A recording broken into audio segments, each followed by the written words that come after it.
De Ucrania a Austria, crece el nuevo cinturón prorruso. Esto es un fenómeno muy interesante que se está produciendo, si queréis, goteo a goteo, pero de forma progresiva en el conjunto de Europa. Vamos a ver. Si lo vemos, o si lo veis más claramente en el mapa, yo me muevo hacia un lado. Bueno, vamos a ver. De Ucrania a Austria, decimos, ¿no? Bueno, teníamos ahí algunos países que ya desde hace tiempo venían adoptando posturas de lo que se llama prorrusas, ¿no? Pero bueno, al final son posturas antiatlantistas, antiposmocapitalistas, en países como Eslovaquia y Hungría. En Hungría con una base ideológica democristiana, en Eslovaquia con una base ideológica socialdemócrata, ¿no? Bueno, ahí veis cómo en el mapa, a ver, cómo Eslovaquia y Hungría, bueno, tienen una frontera conjunta muy importante, ¿no? Que limita por un lado con Ucrania, por otro lado, ¿con quién? Con Rumanía. Ya sabéis lo que ha pasado en Rumanía. Pues que ha ganado un candidato prorruso en las presidenciales, y que esa elección la han anulado con un pretexto absurdo que luego se ha demostrado además que no tenía ninguna base, pero ya sabéis que esta oligarquía financiera globalista que manda en el partido único, en nuestros grupos políticos que dicen que son de izquierdas, de derechas o de centro, pero es mentira, están todos al servicio de esta oligarquía. Pues esa oligarquía está en situación de pánico y ha dicho, pues si gana alguien que no es de los nuestros, anulamos las elecciones y fuera. Y eso es lo que han hecho en Rumanía, un país de la Unión Europea y de la OTAN, ¿no? Bien, pero vamos a ver, luego va a haber elecciones legislativas, jugar con esto no va a ser tan fácil, pero bueno, ahí tenéis a Rumanía entre Ucrania y Hungría, y entre Rumanía y Ucrania tenéis a Moldavia y Transnistria. Transnistria ya sabéis que no aparece ni siquiera en el mapa entre Moldavia y Ucrania, es porque, bueno, no está reconocido internacionalmente, ¿no? Pero es un aliado histórico de Rusia. Y en Moldavia, como en Rumanía, pero también la opinión pública está dividida ya al 50% entre posiciones pro y antirrusas, ¿no? Bueno, por sintetizarlo de alguna forma.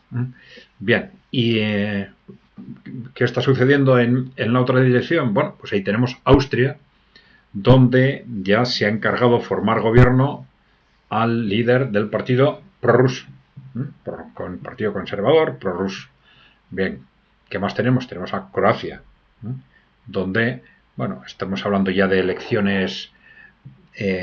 Croacia le tenéis ahí, frontera con Hungría, entre Eslovenia y Serbia. Croacia ya ha elegido un presidente, entre comillas también, prorruso. Bueno, un presidente con facultades limitadas, pero es simbólicamente muy importante, ¿no? Y nos indica el cambio creciente en la opinión pública, ¿no? Y tenemos a Serbia, que también es un aliado histórico de Rusia en esas posiciones antiatlantistas, etcétera, ¿no? Bueno, entonces veis cómo hay una continuidad geográfica muy clara, y esto ya tiene en sí mismo una relevancia importante, porque esa continuidad geográfica tiende a consolidar los espacios políticos, ¿no?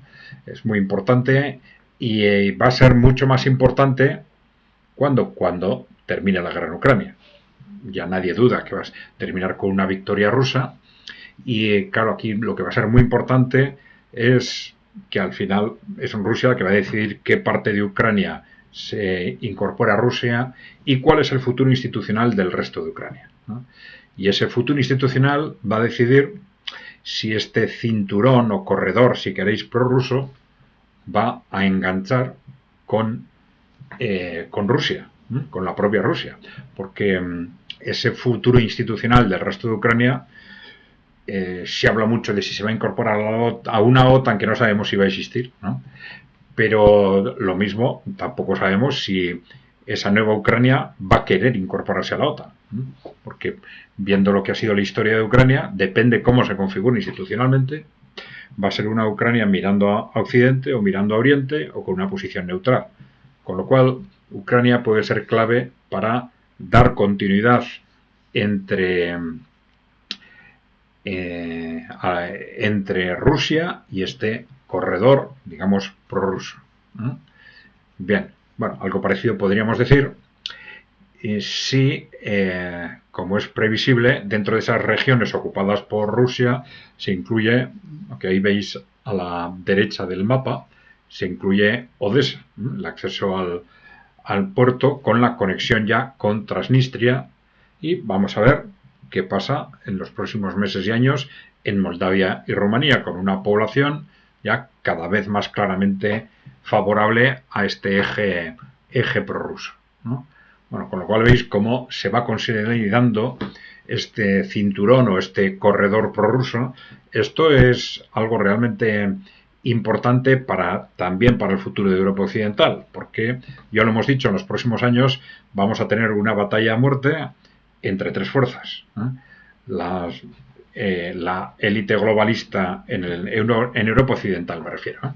La élite globalista que controla el partido único, en nuestro caso, todos los partidos del arco parlamentario, de los que dicen que son de izquierdas, de derechas o de centro, que ya sabéis que es mentira, porque en todo lo estratégico están al servicio de esa oligarquía financiera globalista. Y ese va a ser uno de los pilares que se va a defender a muerte su espacio, porque saben que se lo juegan todo. Y por eso, claro, están obsesivamente anti-rusos, anti-Trump, anti todo lo que se mueva, ¿no? Y una segunda corriente es el trumpismo, que está haciéndose fuerte, bueno, pues intentando hacerse fuerte en determinados países, y hay esos movimientos del propio Elon Musk hacia Alemania, hacia Gran Bretaña, etcétera. Y por otro lado, digamos, la influencia de los países emergentes, sobre todo de China y de Rusia, que va a ser muy directa a través de este cinturón o corredor prorruso, y a partir de ahí puede conseguir una expansión posterior, ¿no? Bien, pues esto era. Dejarnos, por favor, comentarios o preguntas, y no os olvidéis de darle a la tecla de suscribirse si no estáis suscritos. Un saludo.